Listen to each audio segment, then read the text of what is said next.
د هېواد شمالي ولایتونو ته د کرېکټ د غځولو په موخه په کندز کې د کرېکټ سترې کورنۍ سيالۍ تل نیوکې دا وي چې کرېکټ یوازې پښتون میشتو په ځانګړې توګه ختیځو او سویل ختیځو ولایتونو ته وړل کیږي او د دغو ولایتونو پر ځوانانو پانګونه کیږي. خو اوس د لومړي ځل لپاره د افغانستان کرېکټ بورډ شمال ته د کرېکټ د وړلو او په شمالي ولایتونو کې په کرېکټ د تمرکز لپاره د غازي امان الله خان کورنۍ لېست سياليو اووم پړاو لوبې کندز ته لیږدولې دي.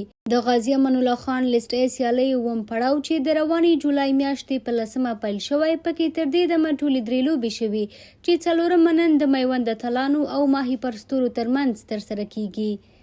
تر دې دمه هندوکش 2 او میوند اتلانو یوه لوبه ګټلې او پامیر لیجنډز 2 او ماهي پرستورو یوه لوبه بایللې ده. په کندز کې له دې لوبو سره لوبغاړي د روانو کورنیو سیالیو لپاره چمتووالی هم په همدې ولایت او میدان کې ترسره کوي. د یادونې ده چې تر دې دمه پکې تازه دمي ځوان لوبغاړي هم ښځه لیدلې دي.